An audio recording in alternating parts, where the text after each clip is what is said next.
If you want to own a US LLC and you live abroad, the way to pay yourself is completely different from what every YouTube video is telling you right now. Get this wrong, and you could use a tax break worth around $30,000 a year. Most expats don't even know it exists or accidentally disqualify themselves from it. Now, real quick, you might be thinking, who is this guy? I'm Vincenzo. 15 years ago, I left Wall Street to live abroad, and I've been running an international tax firm ever since. Working with Americans, we see this exact mistake every single week. 3 things in this video. 1, how to actually pay yourself from a US LLC when you live abroad. The mechanics are simpler than people make them. 2, when keeping things simple works best, and when it's worth upgrading your LLC to save on taxes, including the one situation where that upgrade quietly costs you more than it saves. And then number 3 mistakes that trigger IRS letters and 5-figure penalties, plus a 24-hour action plan at the end so you can knock out without calling anyone. Let's start with the piece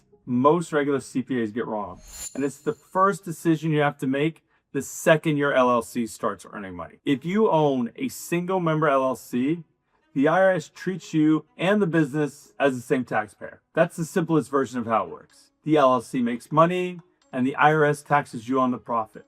And how you move the money around between the two doesn't really matter to them. So you don't pay yourself a salary. You don't run payroll. You take what's called an owner's draw. An owner's draw is just you moving money from the business bank account to your personal account. No paycheck, no withholding, no pay stubs, nothing. And here's where it gets different for Americans living abroad. Moving the money is not a taxable event. It's not income to you. The IRS taxes you on the profit of your business. Whether that money sits in the business account or if you've already moved it to your personal account, your tax bill is the same. This is the first thing most people get wrong. They think that if they leave the money in the LLC, they don't owe tax on it yet. That is not how it works. The profit gets taxed either way. Now, if you're already a tax resident of another country outside the US, you might want to check locally to make sure that by moving money into your personal name from the business isn't a taxable event locally. So for example, in Brazil where I live, this would be considered a taxable event because they don't think that the LLC is transparent or disregarded. So they tax the LLC differently as they do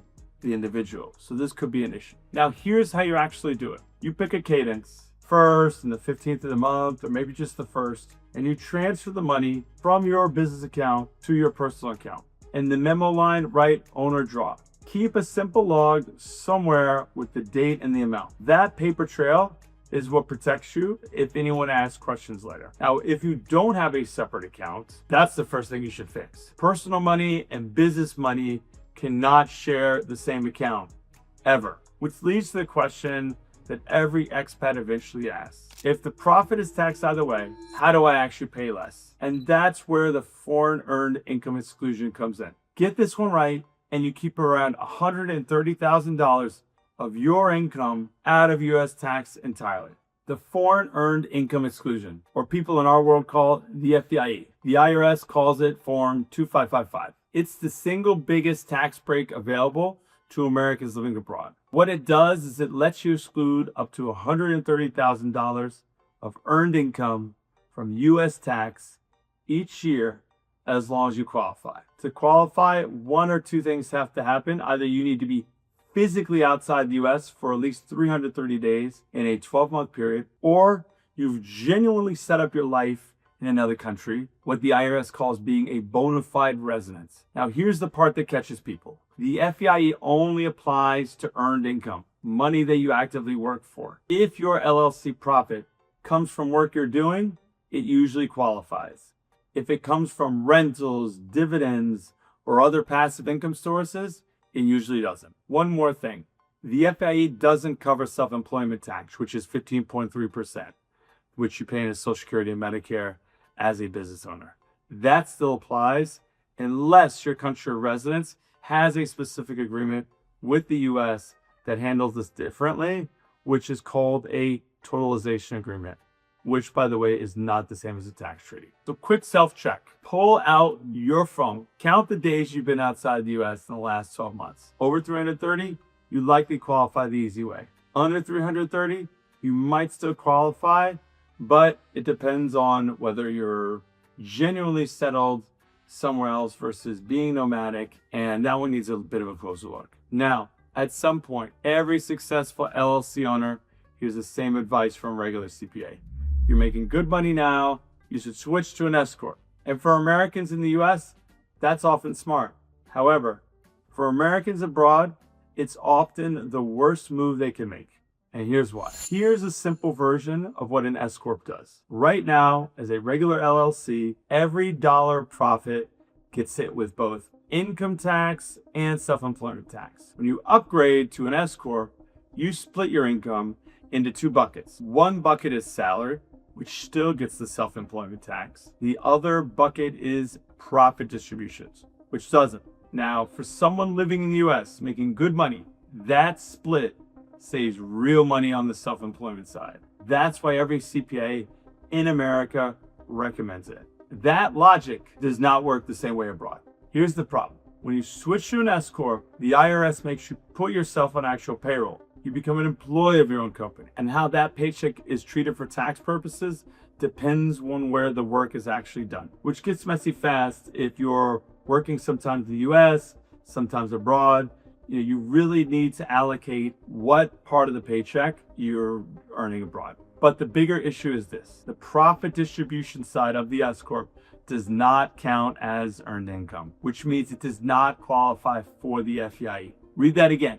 The savings piece of an S-Corp doesn't get you the $130K tax break. So the savings a regular CPA promised you could quietly cost you the $130K FEIE break when you were already just getting by leaving your LLC alone. So in other words, if you could pay yourself up to $130K in salary, do it.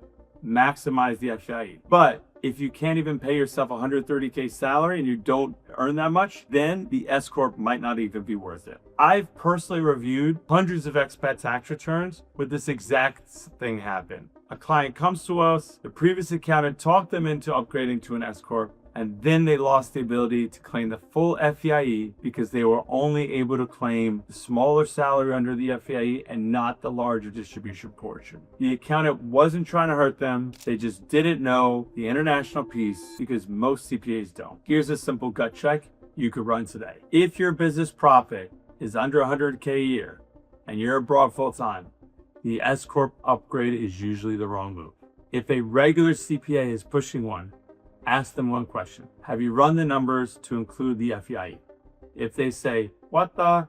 You have the answer. That said, there are specific situations where upgrading does make sense for an expat.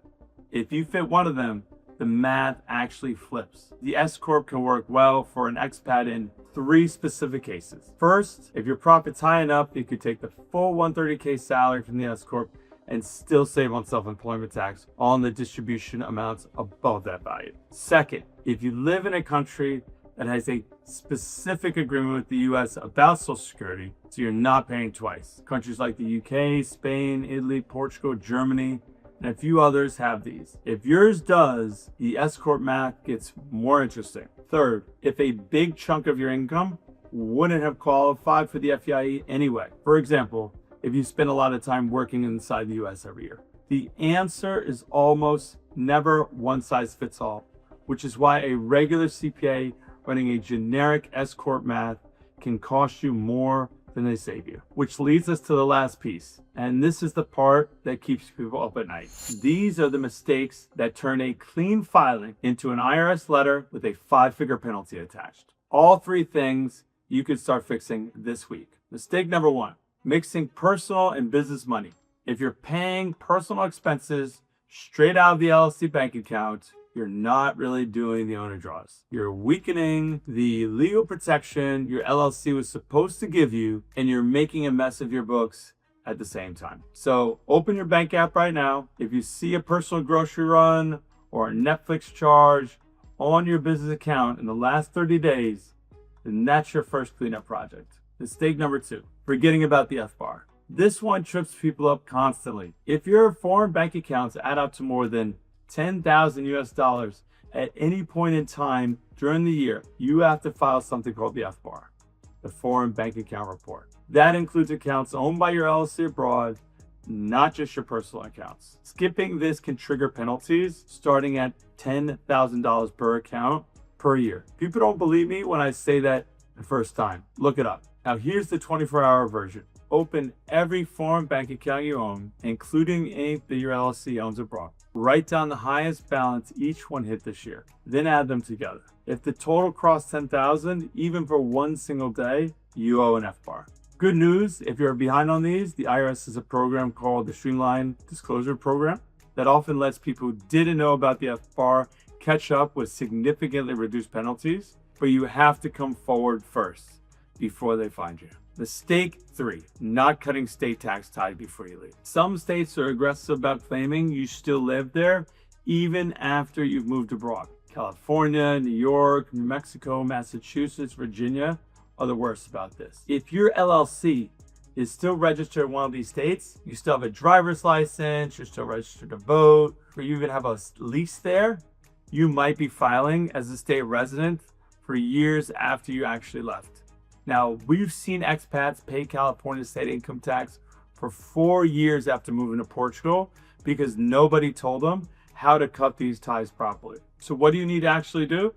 You can use your existing LLC and S-Corp and domesticate it to a tax-free state like Wyoming. This means you actually move the jurisdiction of your company without ever having to open up a new one or get a new EIN, and most importantly, not getting a new bank account. That tip alone just saved you thousands. So before we wrap up, here's your action plan. 5 things that you could do in the next 24 hours, no CPA needed. 1, if your business and personal accounts aren't separate, open up a dedicated business account this week. Everything else depends on this. 2, set a draw schedule. The 1st and the 15th, or just the 1st. Label every transfer as owner draw in the memo line. 3, count your days outside the US in the last 12 months. If it's over 330, the FEIE is likely available to you, which is your ticket to that 130K tax break. 4, add up the highest balances in every foreign bank account you've had this year. If the total crossed the $10,000 threshold, even for one day, you have an FBAR to file. 5, check what state issued your driver's license. It's California, New York, Illinois, Massachusetts, or Virginia. Put cut state tax ties on your short list. 5 things, none of them require you to call anyone. All of them close loops that cost expats real money when they stay open. Here's what most Americans living abroad don't realize. And US LLC can actually work in your favor overseas, often better than it does for most domestic owners, if you structure it around your specific country, your income mix, and the agreements that apply to you. Getting this right is the difference between a clean filing and leaving 5 figures on the table. We spent 15 years getting this right for people in your exact situation. If you want to go deeper, the next video on the screen walks through exactly how the FEIE works and the 3 ways expats most often disqualify themselves from it without even realizing. That's the other half of the same puzzle. Watch that one next. And if you want us to look at your specific situation, the link below will get you on the call with our team. Thank you.